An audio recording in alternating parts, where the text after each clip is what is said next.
Wimbledon a commencé le lundi 3 juillet et on ne peut s'empêcher de voir que les échanges ne changent pas trop par rapport au mois dernier à Roland-Garros. Wimbledon reste-t-il alors différent des autres grands chelems et doit-il le rester ? Depuis plusieurs années, certains joueurs se plaignent du ralentissement du jeu sur gazon, censé être le plus rapide du circuit. Ce ralentissement témoigne de la volonté de renouveau du gazon londonien qui au fil des années s'éloigne de ce qui fait sa magie et sa particularité. Dans cette vidéo, on va se pencher sur les conséquences de ce ralentissement du jeu à Wimbledon et quelle direction serait souhaitable pour le grand chelem londonien. Depuis les années 2000, le tennis évolue dans une dimension beaucoup plus physique. En effet, les matchs deviennent de plus en plus longs et deviennent même parfois de réels combats de boxe. Cette évolution est symbolisée par l'arrivée des monstres Nadal et Djokovic sur le circuit. On se souvient tous de la fameuse finale en 2012 en Australie qui a duré près de 6 heures. Ces matchs sont très appréciés par l'audience et sont devenus récurrents au fil des années. L'évolution des surfaces y a contribué. La terre battue a toujours favorisé ces matchs interminables. Mais la donne a changé puisque les autres grands chelems ont suivi ce modèle, en commençant par l'Open d'Australie et l'US Open qui étaient considérés par le passé comme des surfaces rapides.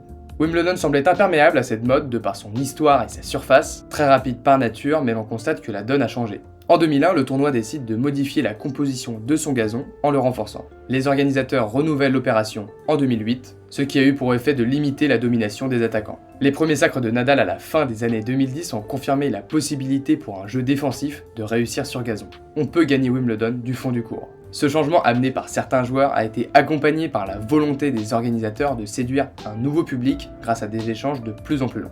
En 20 ans, la longueur des points a en moyenne doublé à Wimbledon. Tous ces choix entraînent une altération du jeu sur les surfaces rapides. On observe ainsi la fin de la domination des serveurs volleyeurs à Wimbledon. Pour vous donner un ordre d'idée, Roger Federer réalisait 80% de services volés en 2004 à Wimbledon contre seulement 18% en 2019.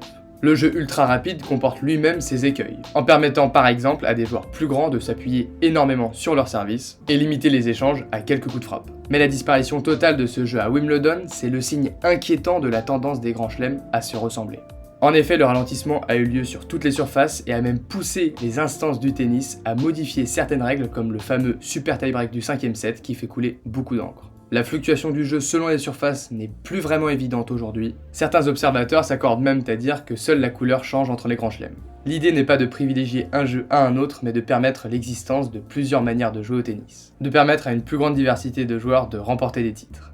Les joueurs se ressemblent de plus en plus, en minimisant leurs points faibles grâce à un jeu défensif basé sur la cadence de fond de court et un gros service. On perd petit à petit l'école du jeu offensif et agressif basé sur la volée ou encore le toucher. N'oublions pas que la beauté de l'opposition entre Federer et Nadal, considérée par certains comme la plus grande rivalité de l'histoire du tennis, est basée sur une opposition de style, un combat d'idées de jeu. Il est donc crucial de permettre à de nouvelles oppositions de style de voir le jour pour éviter au tennis de devenir monotone. Pour conclure, la perte d'authenticité de Wimbledon témoigne de l'évolution globale du tennis, qui se dirige vers une unicité du jeu et une conformité des joueurs.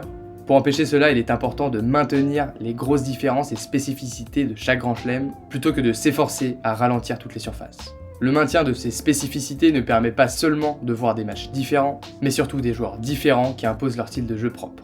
La vidéo touche maintenant à sa fin, on espère qu'elle vous aura plu. Si c'est le cas, n'hésitez pas à la liker et à vous abonner. Dites-nous dans les commentaires si vous appréciez ce format de vidéo et si vous voulez qu'on développe plus ce genre de thème. A très vite pour de prochaines vidéos sur la chaîne, c'était Dany pour Passion Sport. Ciao.